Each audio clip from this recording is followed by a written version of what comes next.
सबका रुख आखिरत की तरफ फेरो। क्या दुनिया के इंसानों, असल जिंदगी तो आखिरत की है। বিশ্ব ইজতেমা এটা অন্য 10টি ওয়াজ মাহফিল বা অন্য 10টি ইজতেমা বা ইসলামী আলোচনা অনুষ্ঠানের মতোই। এখানে সাধারণত মানুষকে দ্বীনি বিষয়ে উদ্বুদ্ধ করা হয় এবং দ্বীনি চেতনা জাগ্রত করবার জন্য মোটিভেশনাল আলোচনা বয়ান পেশ করা হয়ে থাকে। কোনো মুসলমান যদি সেখানে আলোচনা শোনার জন্য নিজের দ্বীনি চেতনাকে ধার দেওয়ার জন্য এবং দ্বীনি চেতনায় উদ্বুদ্ধ হওয়ার জন্য সেখানে যান, তাহলে সেক্ষেত্রে সে যাওয়াটা প্রশংসনীয়। এটা নিন্দনীয় হওয়ার কোনো কারণ নেই, এটা বেদাত হওয়ার কোনো কারণ নেই। তবে যদি কেউ এখানে যাওয়াটাকেই স্বতন্ত্র ইবাদত মনে করেন এবং এখানে যাওয়াটাকেই স্বতন্ত্র সওয়াবের কারণ মনে করেন, কিংবা এটার কোনো অলৌকিক এবং আধ্যাত্মিক কোনো বিশেষত্ব আছে সেরকম বিশ্বাস থেকে তিনি যান, তাহলে সেটা নাজায়েজ হতে পারে, সেটা ভ্রান্তি হতে পারে।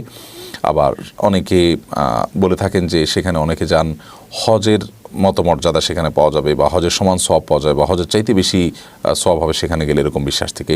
তো এরকম বিশ্বাস থেকে যদি আদৌ কেউ চায় তাহলে সেটা অবশ্যই গর্হিত হবে এবং বিভ্রান্তি হবে, সেই যাওয়াটা গুনাহ হবে, বেদাত হবে।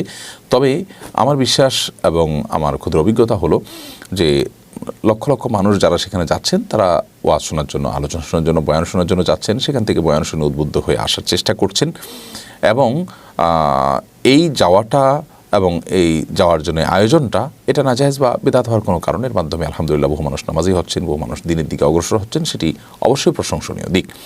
যদি সেখানে কোনো ভুল কথা বলা হয়, ভুল কোনো আলোচনা করা হয়, তাহলে সেই জায়গাটা নিন্দনীয় হতে পারে। সেটা তো শুধু বিশ্ব ইজতেমার সাথে খাস নয়, সেটা তো যেই কোনো দ্বীনি মাহফিলই হতে পারে ধরনের ভুল কথা।